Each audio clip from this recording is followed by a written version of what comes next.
Hi, boys and girls. Today we are going to finish reading the rest of Stone Soup and complete our SCAPE chart. Remember, good readers need to be able to retell the story that they are reading. The focus of the story we're reading now is how can food nourish a community? Remember, the word community means a place or a group of people that work together, live together, or do something together in a specific place. An example of a community that we are part of is the Lakeland School Community. If you think about our Lakeland neighborhood community, we know there's lots of different places in our Lakeland School Community that you see on the screen here. One thing is our Lakeland Community and STEAM Center. That is a wonderful place where everybody in our community can come together no matter what age you are and do something fun inside the community together. Inside our community, there's lots of places where we can get food that nourishes the people who live in the community. One example of our community is the food market, the LA Food Mart, which you can see in the picture here at the top. We know at the food mart, at the LA Mart, you can get lots of different goodies there. And there's Popeyes, Subway, Taco Bell, Dunkin' Donuts, Little Caesars, Pizza Pleasers, lots of amazing places to get yummy food if you're going to have takeout food. Another example of a way food can nourish a community is a farmer's market. As you can see in the picture on the bottom corner on the bottom, this is a picture of how farmers or gardeners will set up kind of a little market outside, not inside a store, and they'll sell their fresh food or fresh flowers or fresh produce and help nourish a community that way.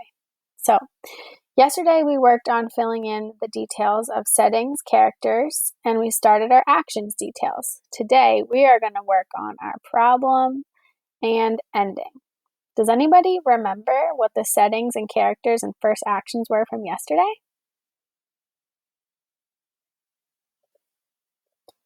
Here's the work that we did yesterday. The setting we said was the village in the daytime. We also said that we added the detail that it's definitely after the soldiers are returning from a war. The characters were the soldiers or the villagers. In the first actions we talked about was how the villagers acted hungry, how they were hiding their food, and how they were lying to the soldiers about the food that they had and the beds that they had. We knew that the other actions the soldiers were doing was that they were asking for food and for a bed because they were really tired after the war. So, as we continue reading the end of our book today, I want you to pay special attention to the actions of the characters and see if you can figure out what the problem and the ending of the story was. By the end of our lesson, we will fill in all the parts of our SCAPE chart and we'll be done. All right, let's get back to our story, Stone Soup.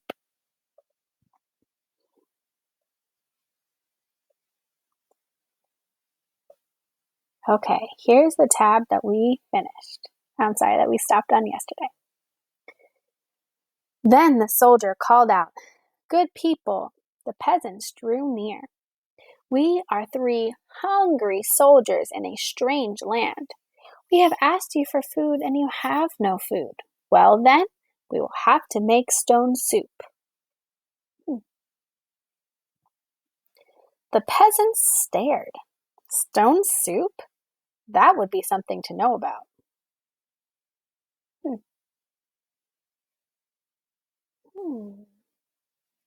First, we'll need a large iron pot, the soldier said. The peasants brought the largest pot they could find. How else to cook enough? "That's none too large," said the soldiers, "but it will do." And now, water to fill it, and a fire to heat it. Those soldiers are sounding a little bossy. Looks like they're setting up something here. It took many buckets of water to fill the pot. A fire was built on the village square, and the pot was set to boil.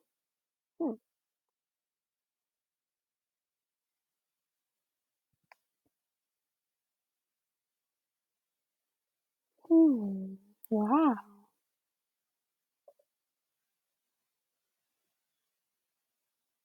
Oh my. And now, if you please, 3 round, smooth stones. Those were easy enough to find. The peasants' eyes grew round as they watched the soldiers drop the stones into the pot. Any soup needs salt and pepper, said the soldiers, as they began to stir. Children ran to fetch the salt and pepper. Stones like these generally make good soup.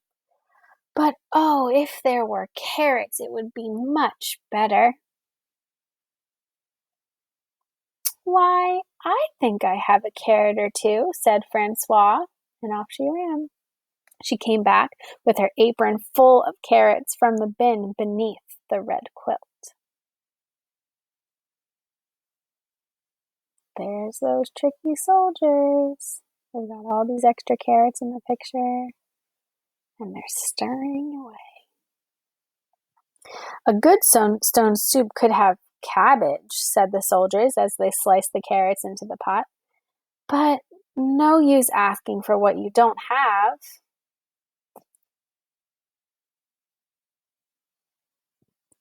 I think I could find a cabbage somewhere, said Marie, and she hurried home. Back she came with 3 cabbages from her cupboard under her bed. If only we had a bit of beef and a few potatoes. This soup would be good enough for a rich man's table. The peasants thought that over. They remembered their potatoes and the sides of beef hanging in the cellars. They ran to fetch them, a rich man's soup, and all from a few stones. It seemed like magic. Is it really magic? Wow, look at everybody. They've got all this stuff in their hands. I thought they had hidden all those things. They're looking pretty happy. I want you to look at this picture and think about what actions you see these characters doing.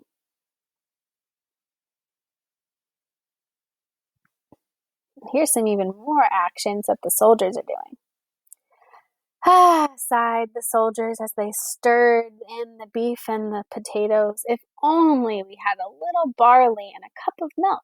This soup would be fit for the king himself. Indeed, he asked for just a soup when he had dined with us. The peasants looked at each other. The soldiers had entertained the king well, but no one is asking for what you don't have, the soldier sighed. Ah. The peasants brought their barley from their lofts. They brought their milk from their wells. The soldiers stirred the barley and the milk into the steaming broth while the peasants stared. Oh, wow. Look at this big, big, big soup pot. Check out the actions you see in the illustrations here.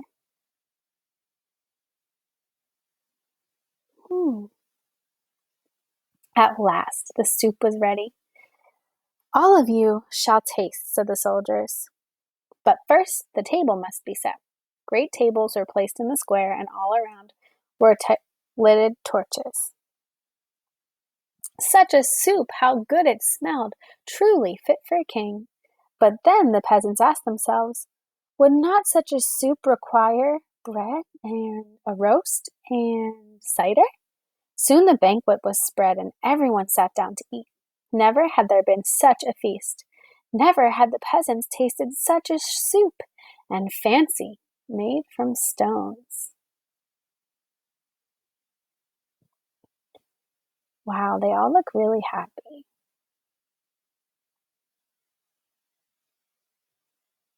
Oh my gosh, it really looks like a party now. They ate and drank and ate and drank, and after that, they danced. Everyone looks happy. They danced and sang far into the night. At last they were tired. Then the 3 soldiers asked, is there not a loft where we could sleep? Uh-oh, where are they going? Let 3 such wise and splendid gentlemen sleep in the loft? Indeed, they must have the best beds in the village. So the first soldier slept in the priest's house. The second soldier slept in the baker's house, and the third soldier slept in the mayor's house. In the morning, the whole village gathered in the square to give them a send-off. "Many thanks for what you have taught us," the peasants said to the soldiers. "We shall never go hungry, now that we know how to make soup from stones." There's those happy soldiers. "Oh, it's all in knowing how," said the soldiers, and off they went down the road. Such men don't grow on every bush," the villagers said. Wow, this is kind of a funny ending of the story, huh? Now, it seems to me that those soldiers kind of tricked those villagers. What do you think?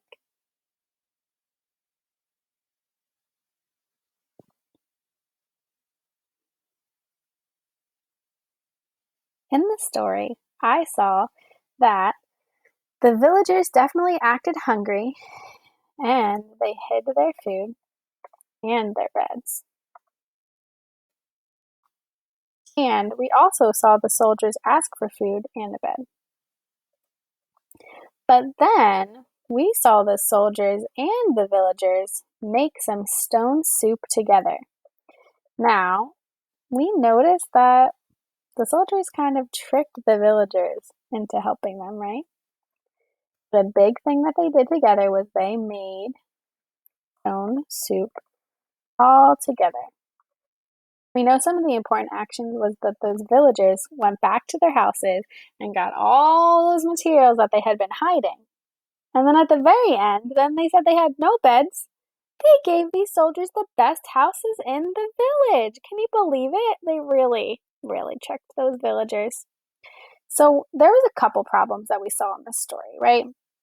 One of the problems we saw was that the villagers were being kind of greedy, not wanting to share their things. And another problem or solution is that the soldiers kind of tricked the village people. But I guess mostly the problem was that people were hungry, right? Their community was hungry.